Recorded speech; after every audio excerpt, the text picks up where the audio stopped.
नमस्कार साथियों, न्याय के इस उत्सव में आप सबका स्वागत है।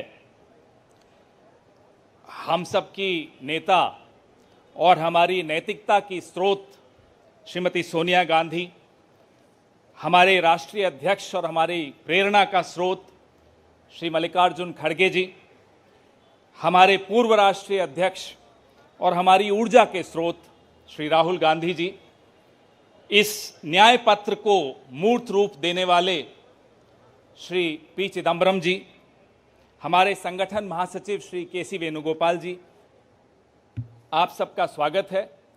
सर्वप्रथम वेणुगोपाल जी सबका स्वागत करेंगे।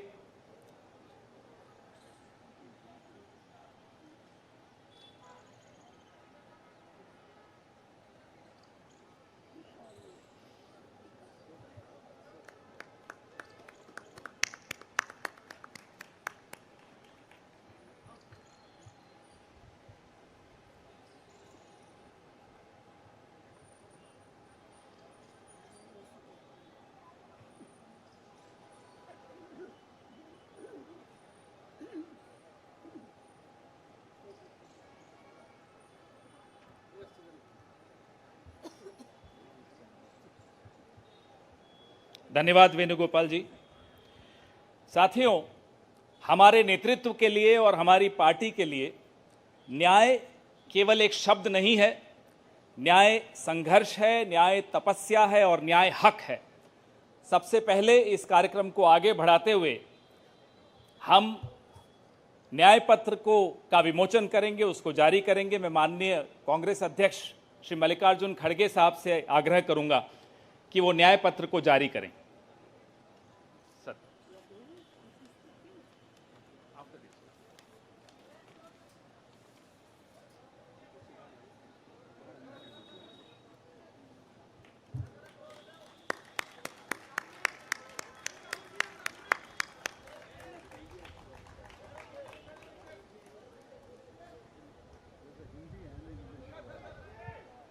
या both Hindi.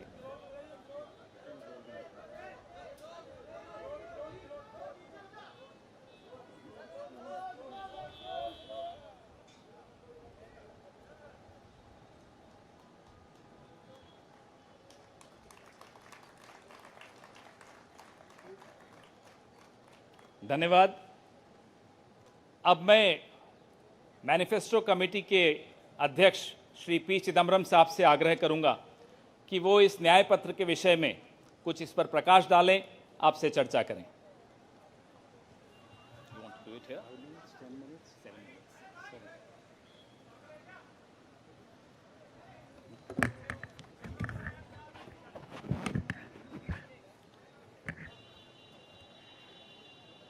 Honorable Congress President, Honorable former Congress President Srimati Sonia Ji, Honorable former Congress President Shri Rahul Ji, General Secretary Shri K. Venugopal, members of the Congress Working Committee, senior leaders of the Congress, Karyakartas of the Congress, members of the media.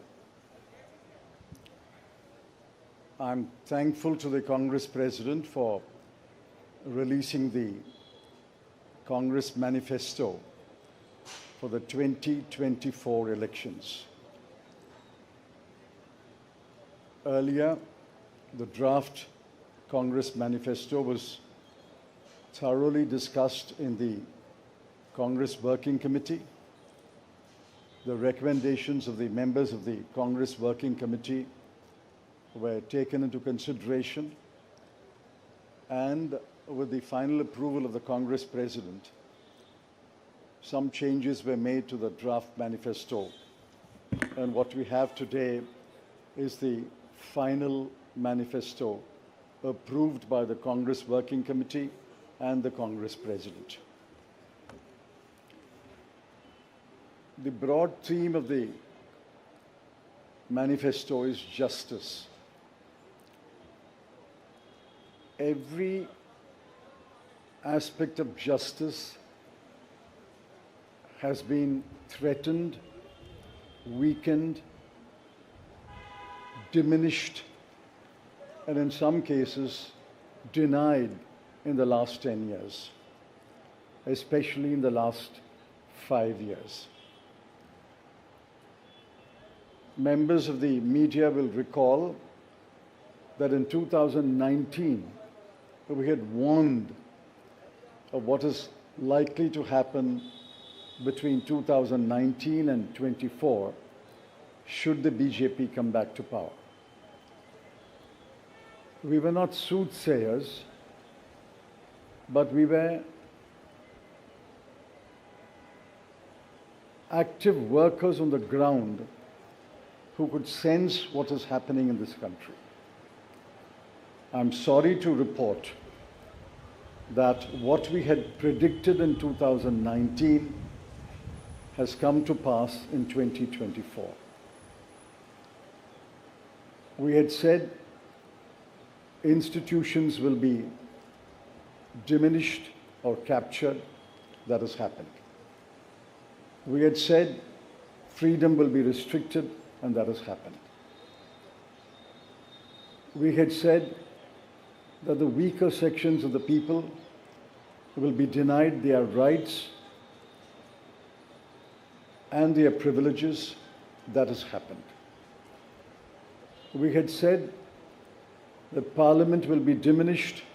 That has happened. We had said that we will inexorably move towards an autocracy. We are already described as an electoral autocracy by many, many thinkers of the world. That has happened.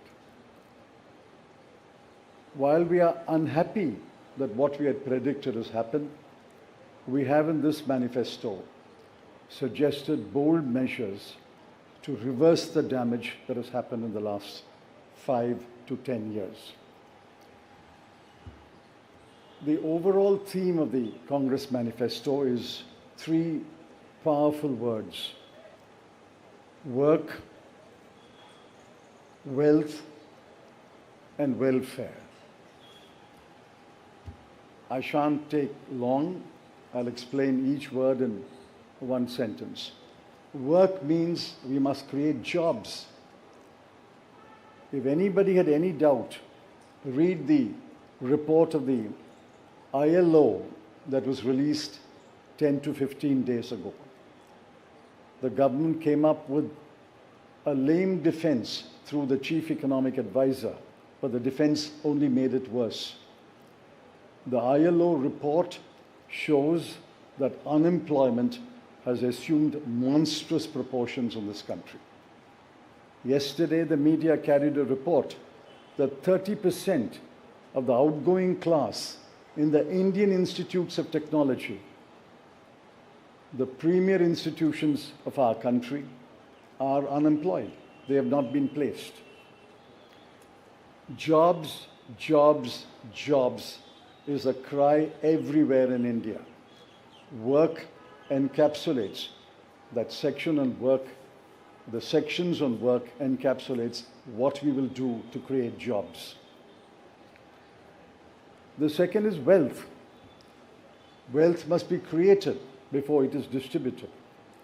On the contrary, the 5 years of the Modi government shows that wages have been stagnant in this country. The average income of the bottom 50% has either remained stagnant or diminished or decreased for the bottom percentiles. We have to create wealth, and that can only be created by growth. The UPA government delivered 8.5% growth in its first term, 2004 to 2009. And over a 10-year period, Dr. Manmohan Singh's government delivered 7.5% growth. Even the futile attempt by the BJP government to revise the figures made it 6.7%. But over the last 10 years, the average growth is only 5.8, and if you count the year that ended on 31st March, given the inflated figures, it will still be 5.9. The difference between 7.5 and 5.9 may appear to be trivial, 1.6%, but it's not a trivial difference. It is the difference that makes between a moderately slowing economy and a robust economy.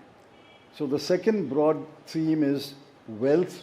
We have to create wealth, which means we must have investment, capital investment, private investment, government investment, and foreign investment. Once we create jobs and once we set in motion policies that will create wealth, this country will go back to the high growth path of the UPA governments. The third section, which addresses many aspects of justice, is welfare. So work, creating wealth, which results in welfare. The welfare of whom? I have always accused the BJP government, the Modi government, is a government of the rich, by the rich, and for the rich.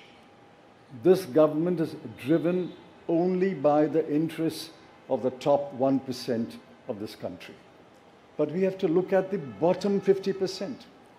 The bottom of the pyramid, the bottom 50% is as important as those who are well off. And in the bottom 50%, as we go down the ladder, the bottom 20% are extremely poor. It has been estimated that 23 crore people are still poor in this country. UPA government lifted 24 crore people out of poverty. And we promise that if the Congress or a Congress-led government comes to power in 2024, we will lift 23 crore people out of poverty in the next 10 years. That's possible, it's doable, and I conclude by saying the Congress has done it before and we can do it again.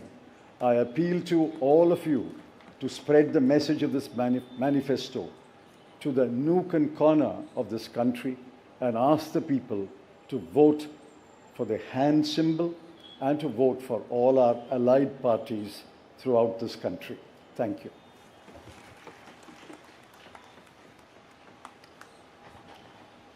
धन्यवाद चिदम्बरम साहब।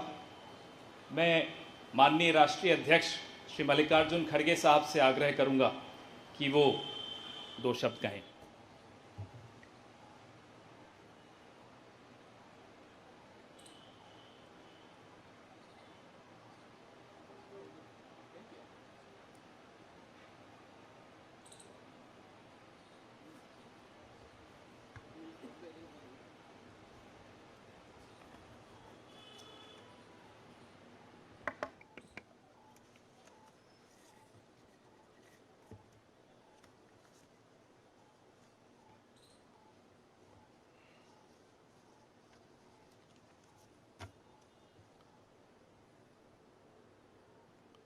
आज हमारे कांग्रेस चुनाव घोषणा पत्र जारी करने के मौके पर कांग्रेस पार्टी के भूतपूर्व अध्यक्ष और हमारे चाहते नेता श्रीमती सोनिया गांधी जी और भूतपूर्व अध्यक्ष श्री राहुल गांधी जी और यहाँ पर पधारे हुए हमारे कांग्रेस पार्टी के सभी नेतागण और खासकर इस जो घोषणा पत्र को तैयार किए श्री पीसी चिदम्बरम जी, केसी वेणुगोपाल जी और सारे वर्किंग कमेटी के मेंबर्स, मीडिया के मेरे दोस्तों, आज मुझे ये भी याद करना है कि बाबू जगजीवन राम का जन्मदिन भी है। और जो बाबू जगजीवन राम हमारे पार्टी में बहुत साल तक 1947 से लेकर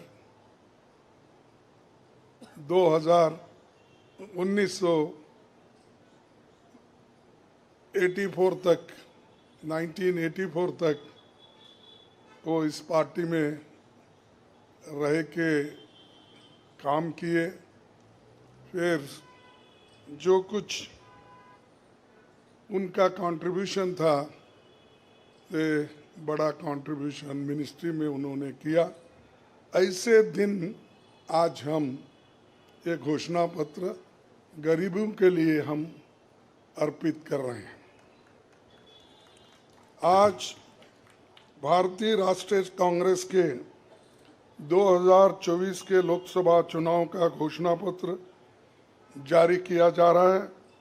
इस मौके पर मैं आप सभी का स्वागत करते हुए 22 दिसंबर 2023 को जो चिदम्बरम जी की अध्यक्षता में 16 सदस्यीय कांग्रेस मैनिफेस्टो कमेटी बनी थी और 19 मार्च को CWC ने इसे मंजूरी दी थी। व्यापक जनभागीदारी और संपर्क के बाद हमारा घोषणा पत्र बना है।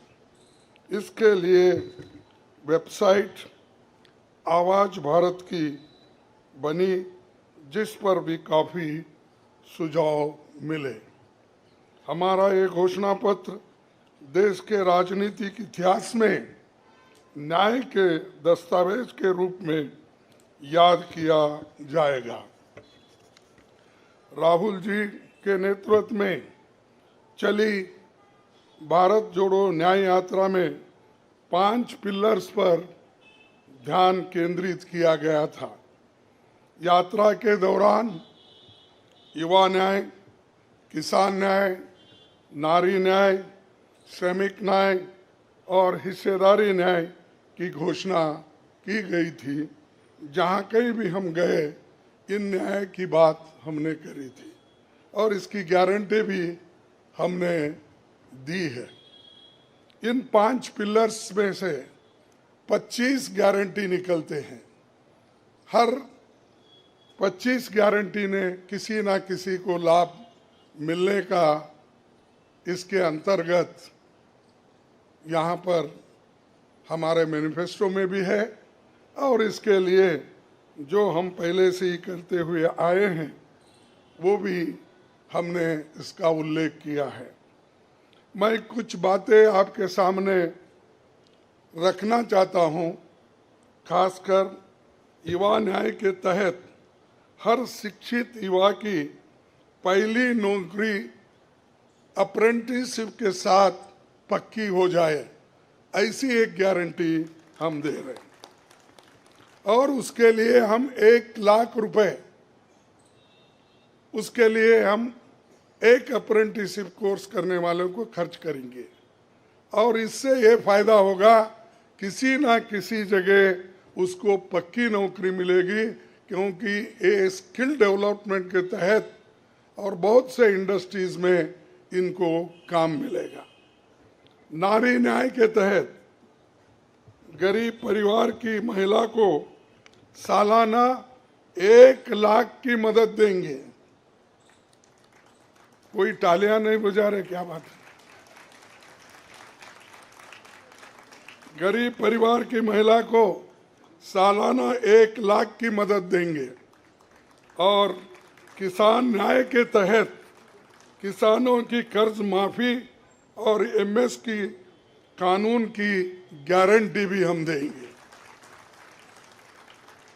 और श्रमिक न्याय, इसके तहत मनरेगा में भी 400 रुपए, ये न्यूनतम कम से कम 400 रुपए मजदूरी दिया जाएगा।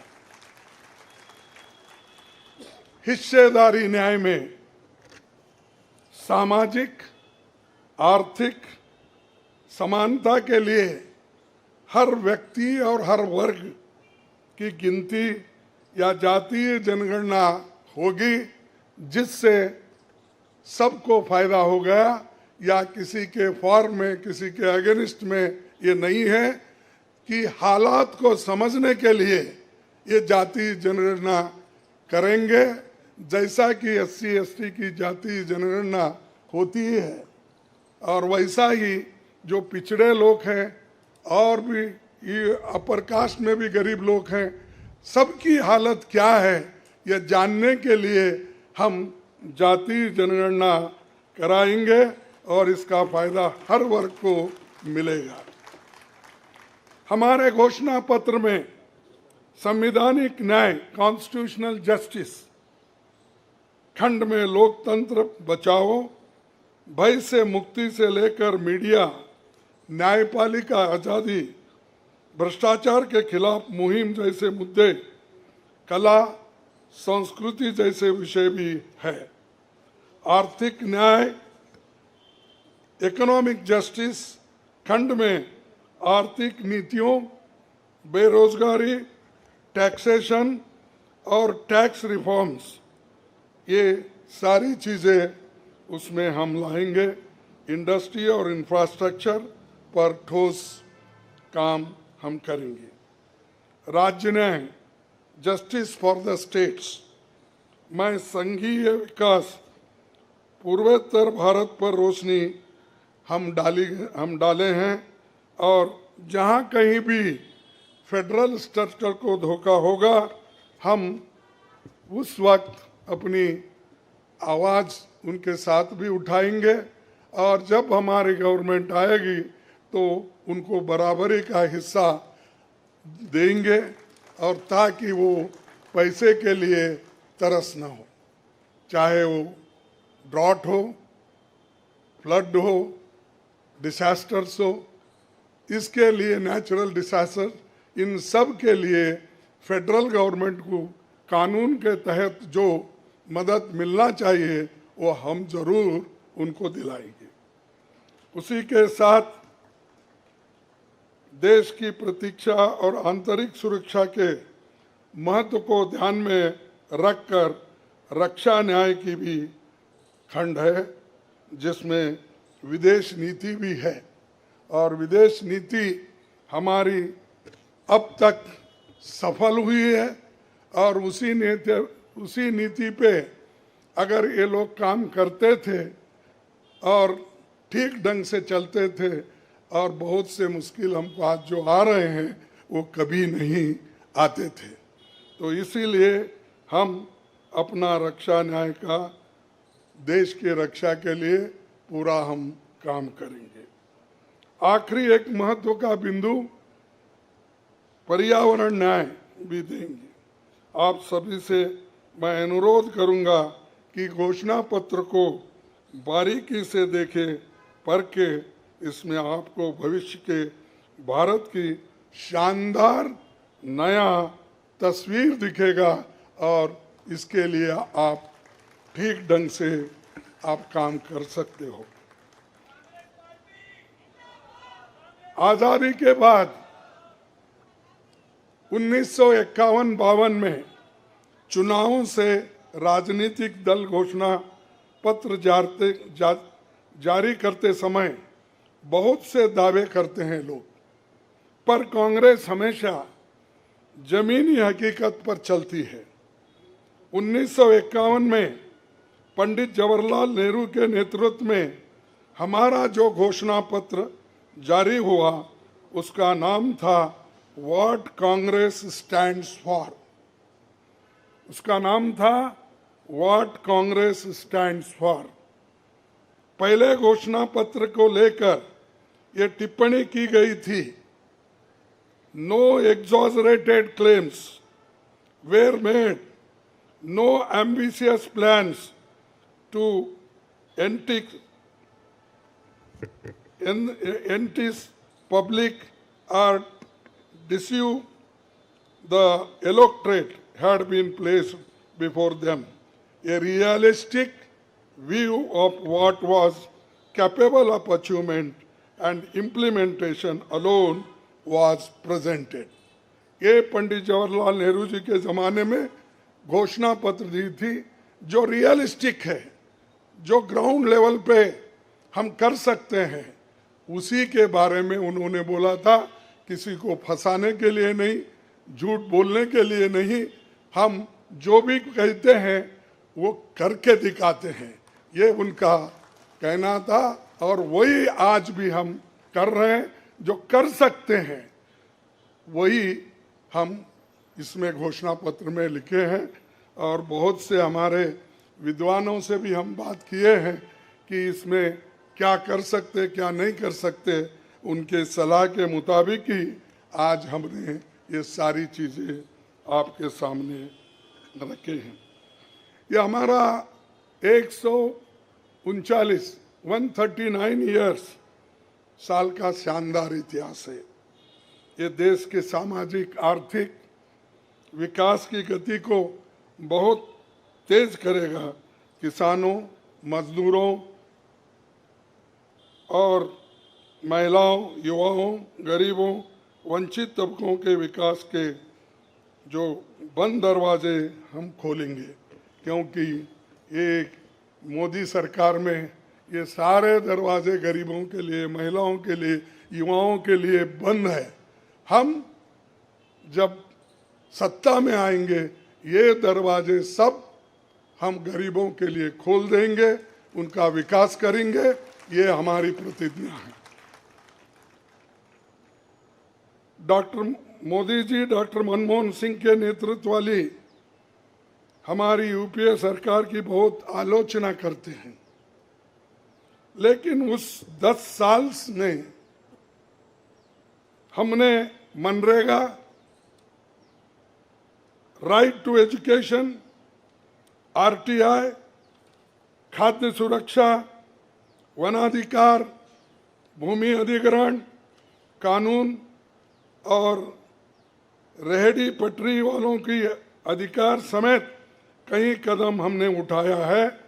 और उसकी जो कर्ता धर्ता है श्रीमती सोनिया गांधी जी यहाँ पर मौजूद है। उन्होंने बारीकी से इन मनरेगा को और खास करके फूड सिक्योरिटी को बहुत लड़ा, क्योंकि मुझे मालूम है सब चीज़ मैं यहाँ पर नहीं कह सकता कि उन्होंने इतने ये 2-3 प्रोग्राम के लिए बहुत गुस्से में रहते थे। जब तक वो इम्प्लीमेंट नहीं होता तब तक वो खामोश नहीं बैठे और कैबिनेट के लोगों को बोलते रहे थे कि ये क्या हुआ। जब हुआ तब वो भी खुशी मना लिए और हम भी लोग बोले कि भाई ठीक हो गया। और जब बाहर इसका गया कि जो ये मनरेगा का, फूड सिक्योरिटी का और कंपलसरी एजुकेशन का ये जो संदेश बाहर गया, तब लोग सभी खुश होने लगे, सभी बोलने लगे ये बहुत अच्छा यूपीए गवर्नमेंट ने किया, सोनिया गांधी जी ने किया। ये बात बाहर आ गई। इसीलिए ये हमारा जो पहले से गरीबों के लिए वायदे थे वो हम पूरे करेंगे। मोदी जी 10 सालों में इसके मुकाबले का एक काम भी नहीं कर सके। आप बताइए कौन सी ऐसी बड़ी फैक्ट्री जो एम्प्लॉयमेंट क्रिएट कर सकती है, जो नेहरू जी के ज़माने में बने वैसे कोई एक बड़े बड़े काम उन्होंने किया है। जिस देश में एक सुई नहीं बनती थी उस देश में पंडित जवाहरलाल नेहरू, इंदिरा गांधी जी ने रैकेट बनाकर उड़ाकर दिखाया। और बहुत से जो साइंटिफिक योजनाएं थी हमने बनाए। अब मोदी जी के ज़माने में तो गालियां देने का छोड़ के दूसरा तो मैं नहीं सुना। और उसके अगर कोई छुपे हुए काम है तो मेरे को बताओ ताकि मैं भी उसकी प्रशंसा करूंगा। लेकिन आज हम गारंटी जो भी दे रहे हैं हम चंद स्टेट में करके दिखाए हैं। हिमाचल में करके दिखाए, कर्नाटक में करके दिखाए, तेलंगाना में करके दिखाए। जहाँ कहीं भी हमारी सरकार है और राजस्थान में भी हमने कई नई चीज़ें की, वहाँ भी करके दिखाए। तो ये हम जो कहते हैं, मैं पहले ही कहा, वो हम करते हैं और हम डरते नहीं हैं करने के लिए। हमारा कितना भी नुकसान हो, लेकिन गरीबों के लिए हम करते रहते हैं। ये हमारा पहले से कार्यक्रम है। और मैं चंद बातें इस मौके पर, थोड़ी देर हो गई तो क्षमा चाहता हूँ, मैं चंद बातें आपके सामने रखना का जरूरी समझता हूँ। और आज क्या हो रहा है, विपक्षी नेताओं को जेल में बंद किया जा रहा है।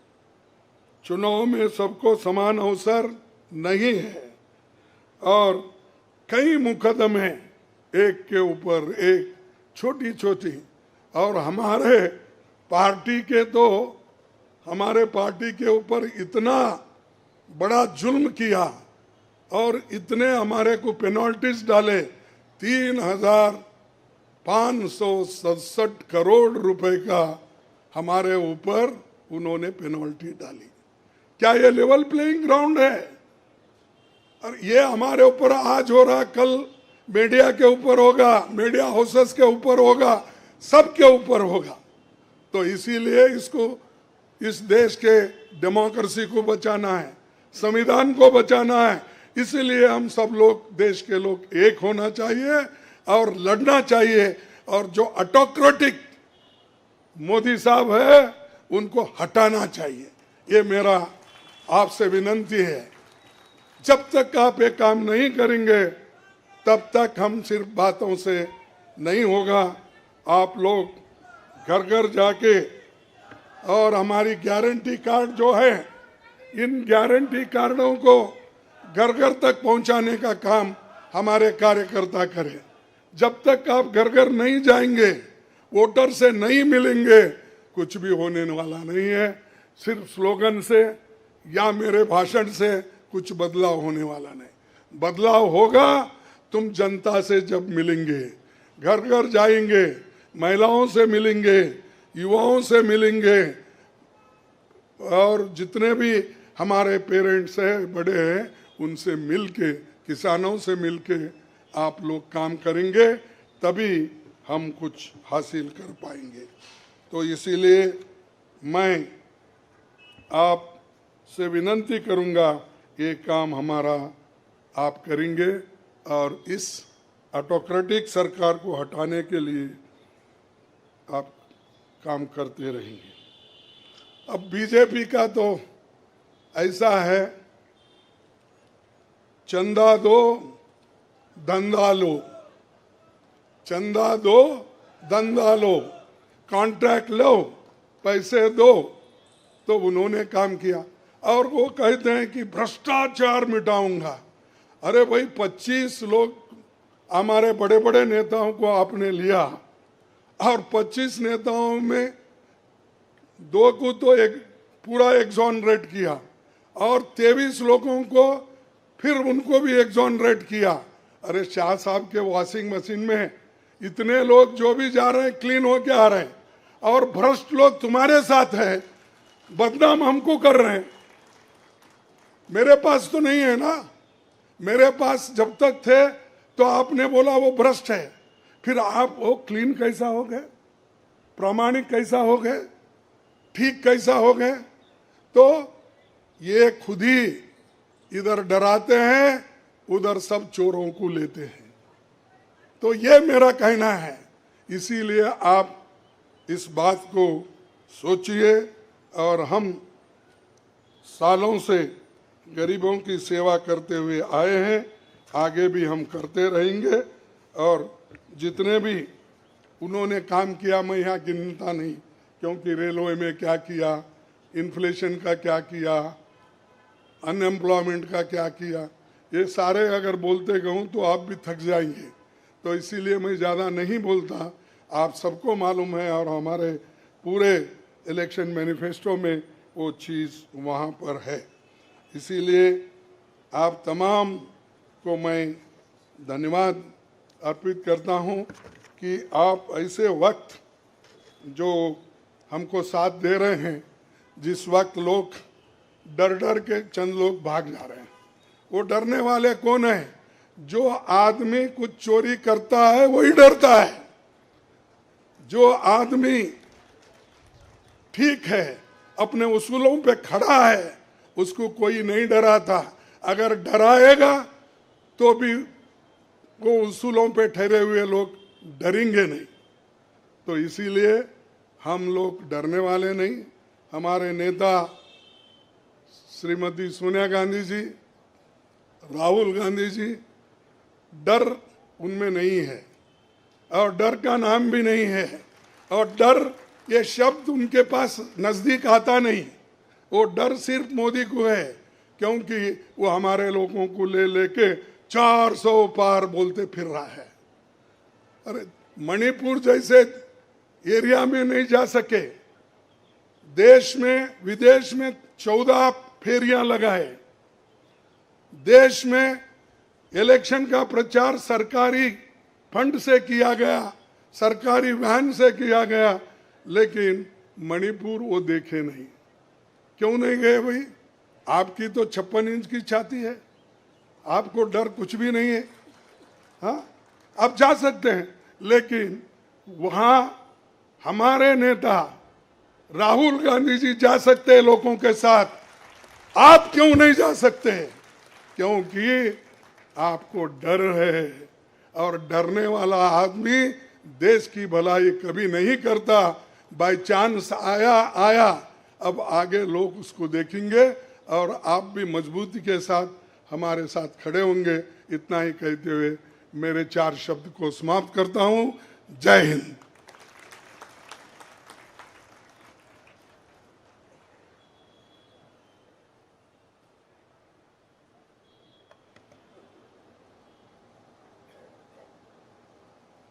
धन्यवाद खड़गे साहब।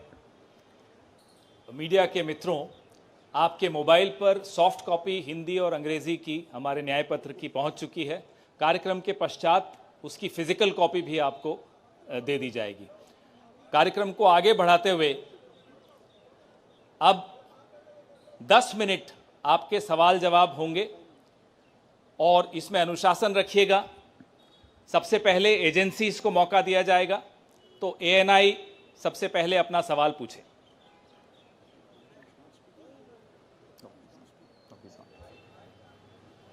माइक दे दीजिएगा मीडिया के साथियों को।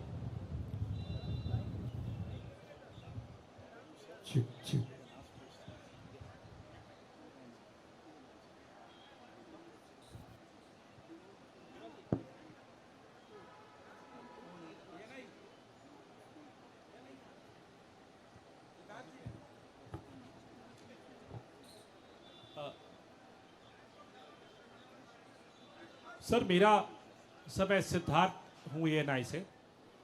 सर मेरा सवाल यह है कि आप लोगों ने एक प्रॉमिस किया है अपने मैनिफेस्टो में कि जो लोग पार्टियां छोड़कर जाते हैं, चुने हुए लोग, उनके लिए आप अमेंडमेंट करेंगे, 10th शेड्यूल में डालेंगे कि ताकि उनकी मेंबरशिप अपने आप बर्खास्त हो जाए।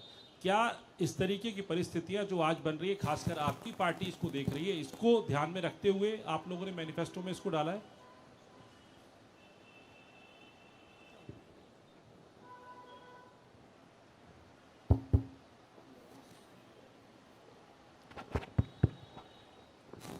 You are asking about the anti-defection law, which is now in the 10th schedule. Over the years, political parties, especially defectors, have exposed the limitations of the 10th schedule. So the 10th schedule has to be amended. Check. What is he saying? The 10th schedule is to be amended. Our position is that moment a defection takes place, he should be instantly disqualified.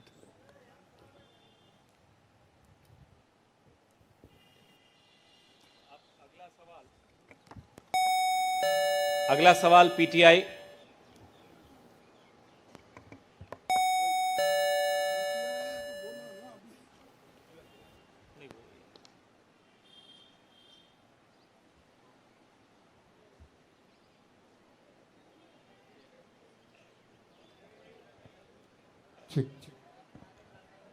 Sir, the focus of the manifesto is on the 25 guarantees that the Congress has already announced. So will this election be a fight between Congress's guarantees and Modi ki guarantee?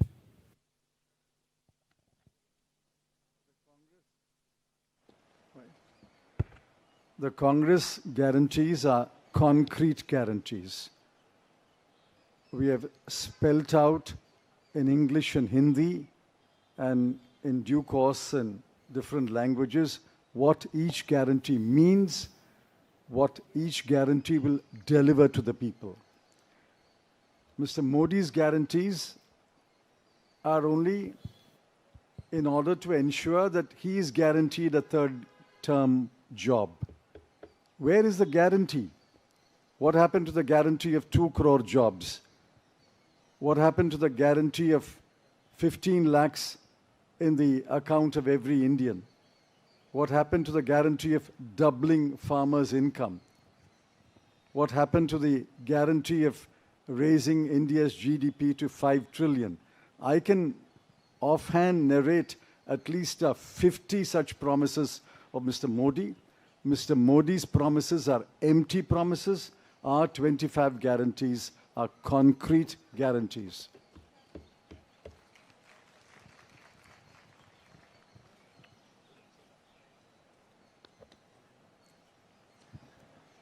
Good afternoon. I agree with what Mr. Chidambaram ji said. But this election is about those who are trying to destroy the Constitution and destroy democracy in this country versus those who are trying to protect the Constitution and protect democracy in this country. We do believe that it is very important, once this fight is won, that we look after the interests of the vast majority of our people, that India is not run for 2 or 3 large conglomerates, large businesses, that it is run for the vast majority of people, that we are not a nation of monopolies, we are a nation where there is fair competition among businesses. So I think it's important to understand that this election is a fundamentally different election. I don't think democracy has been as much at risk, the Constitution has been as much at risk as it is today. In Hindi, sir. ये जो चिदम्बरम जी ने कहा उससे मैं सहमत हूं, मगर ये जो चुनाव है ये लोकतंत्र को और संविधान को बचाने का चुनाव है। एक तरफ एनडीए नरेंद्र मोदी जी जो कॉन्स्टिट्यूशन पर आक्रमण कर रहे हैं, लोकतंत्र पर आक्रमण कर रहे हैं, इंस्टीट्यूशंस को कैप्चर कर रहे हैं, और दूसरी तरफ इंडिया अलायंस जो कॉन्स्टिट्यूशन की रक्षा करता है, लोकतंत्र की रक्षा करता है। तो ये चुनाव इन दोनों फोर्सेस के बीच में है। धन्यवाद। मौसमी सिंह, आज तक।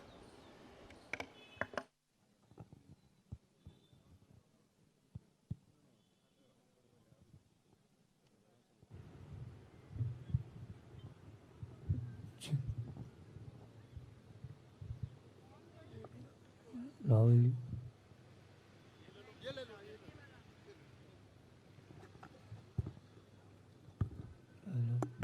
हेलो, मेरा सवाल मैडम सोनिया गांधी से है।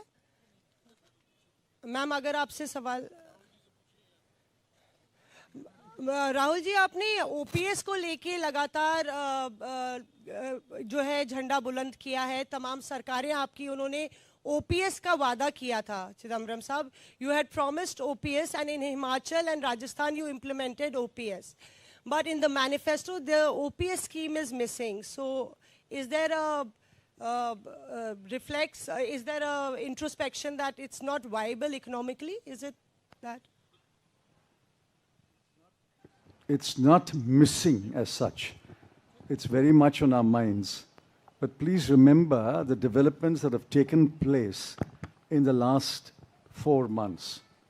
The government has appointed a committee headed by the Finance Secretary to review the NPS and the demand for OPS and to find a way in which the objectives of OPS can be financed by a funded pension scheme. Which means the government has come around to the point of view that while the OPS delivered benefits to the pensioners, the NPS made it sustainable.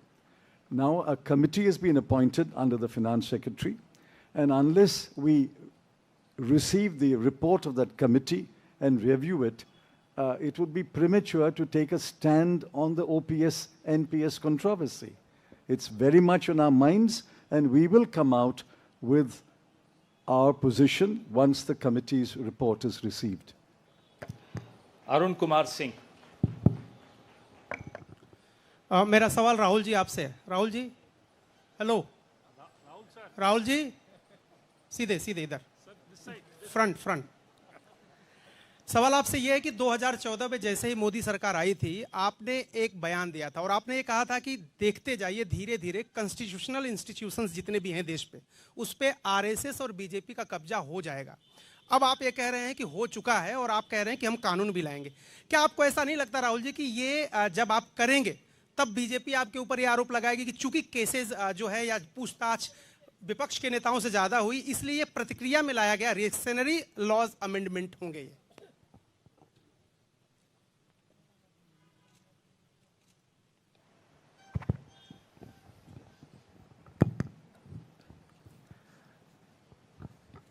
सबसे पहले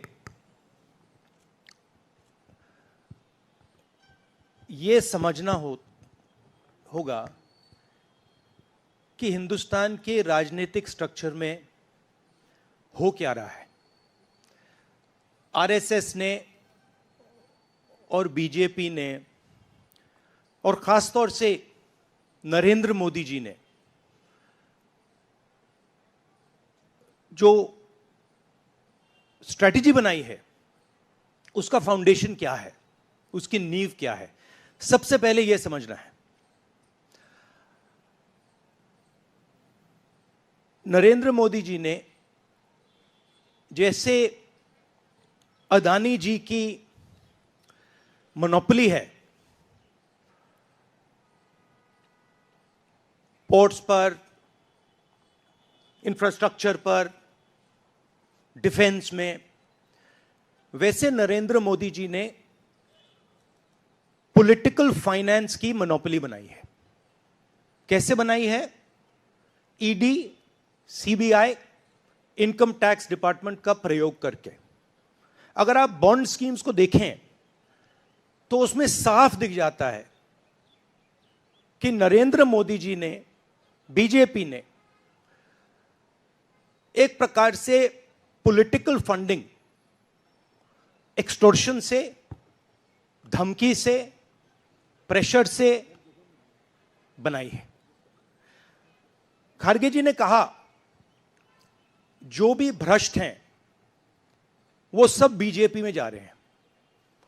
उसका कारण है क्योंकि नरेंद्र मोदी जी चाहते हैं कि political finance की मोनोपोली उनके हाथों में हो। अब हमारे बैंक अकाउंट बंद कर दिए, हमारे पास ओरिजिनल रास्ता जो था वही हमारा रास्ता है। हम जनता के साथ जाकर मिलकर उनके लिए लड़ते हैं। ये जो मैनिफेस्टो बना है, ये मैनिफेस्टो कांग्रेस पार्टी ने नहीं बनाया है। ये मैनिफेस्टो हिंदुस्तान की जनता ने बनाया है। हमने सिर्फ इसको लिखा है, ठीक है। और हमने सिर्फ इसको लिखा है, जो किसानों ने हमें बताया, खारगे जी को बताया, मुझे बताया, बाकी नेताओं को बताया, वो हमने लिखा है। चाहे वो रोजगार की बात हो, चाहे वो कॉन्ट्रैक्ट लेबर की बात हो, हजारों लोगों से बात करके हमने ये हिंदुस्तान की आवाज है, ये लिखी है।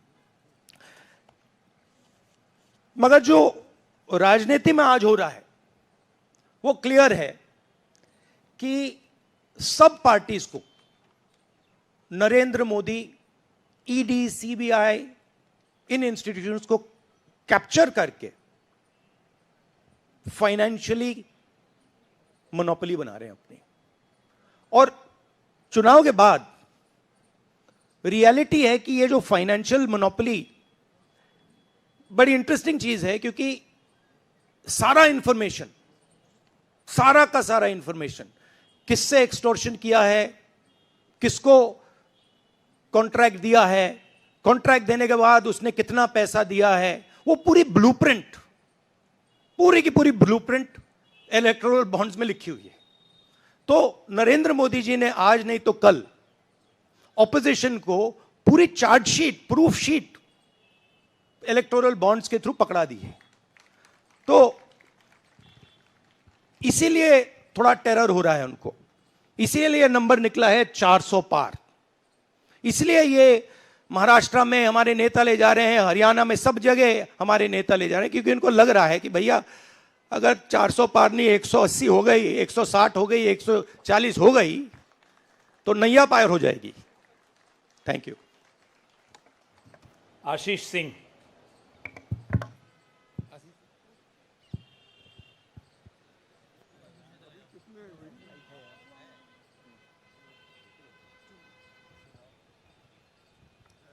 राहुल जी, लास्ट टाइम पिछले लोकसभा चुनाव में राहुल जी आपने मुझे याद है कहा था, you were convinced that time कि मोदी जी जा रहे हैं, मोदी जी का वक्त ख़त्म हो गया है। ऐसा हुआ नहीं, होता है राजनीति में।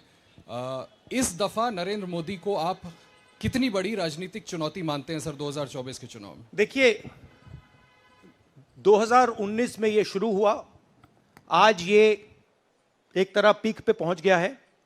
हिंदुस्तान के सारे इंस्टीट्यूशंस उनके हाथ में हैं, पॉलिटिकल फाइनेंस की मोनोपोली उनके हाथ में है, CBI, ED, income tax, EC, ये सारे के सारे बीजेपी के हाथ में है, बीजेपी के कंट्रोल में है। तो जैसे मैंने अपने भाषण में कहा, cricket match is a rigged match. Cricket match is not a fair match.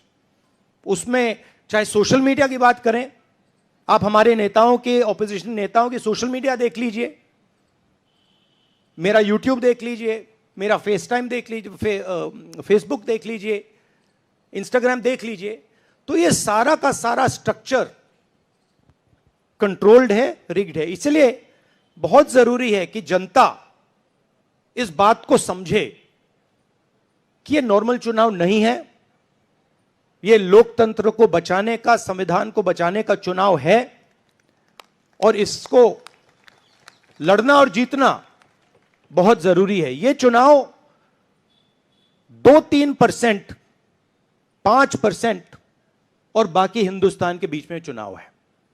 और जो बाकी हिंदुस्तान चाहता है वो इस मैनिफेस्टो में है, और जो 2% चाहता है, जो अदानी जी चाहते हैं, वो आप उनका मैनिफेस्टो देख लीजिए, आपको पता लग जाएगा, उसमें उनकी रिक्वेस्ट लिस्ट पूरी की पूरी आपको मिल जाएगी। Thank you. आखिरी सवाल कुमार विक्रांत सिंह।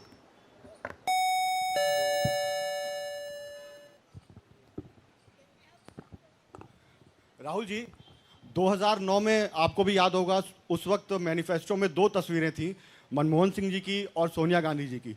पूछा गया था पीएम कैंडिडेट कौन होगा, सोनिया जी ने अपनी तस्वीर छुपा ली थी। आज 2 तस्वीरें हैं, राहुल गांधी जी की और खड़गे जी की। कोई तस्वीर छुपाएंगे, कोई दिखाएंगे? नहीं, ये आप बड़े डिस्ट्रैक्शन वाले क्वेश्चन पूछते हो। देखिए, इंडिया गठबंधन में डिसीजन लिया गया है कि हम मिलकर एक साथ आइडियोलॉजिकल चुनाव लड़ रहे हैं। चुनाव जीतने के बाद लीडर कौन होगा, प्राइम मिनिस्टर कौन होगा, वो पूरा का पूरा जो कोलिशन है वो मिलकर डिसाइड करेगा। Thank you. धन्यवाद। अब कार्यक्रम की समाप्ति से पहले श्री केसी वेणुगोपाल कल के कार्यक्रम के विषय में आपसे 2 शब्द कहेंगे। Dear friends, today we are already released the... Brother, he wants South media chance. इन्हें माइक दीजिए जो साउथ इंडिया से हमारे जो साथी हैं, और ये आखिरी सवाल होगा। चिक चिक।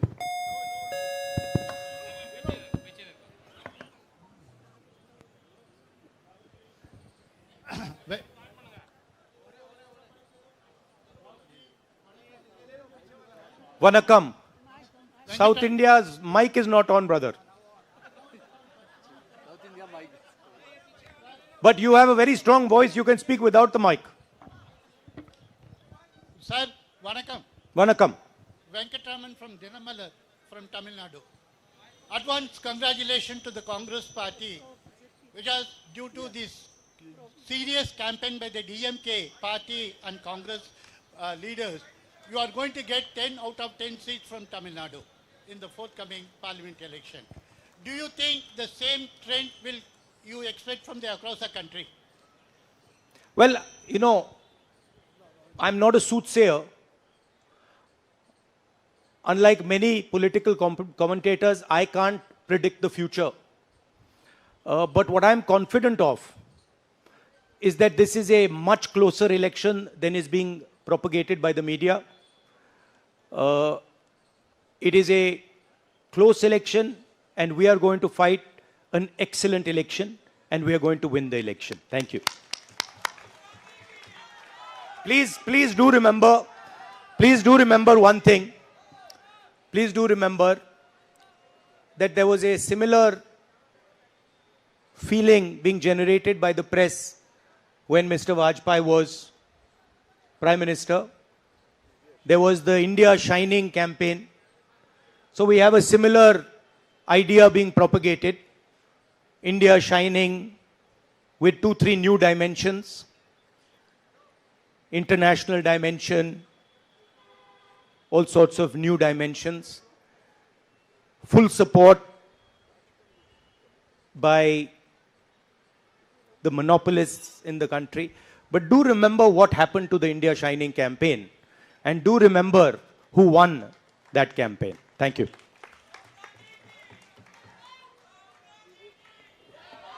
Dear friends, today already we released the Congress Manifesto of 2024. Tomorrow in 2 places, we are launching the manifesto with huge rallies. One is in Jaipur. Tomorrow morning, the manifesto launching will take place in Jaipur. And second rally of launching the manifesto will take place in Telangana, Hyderabad in the evening. There were 2 programs tomorrow. One is in Rajasthan, one is in Telangana for launching the manifesto. I once again thanking all of you for participating in this event.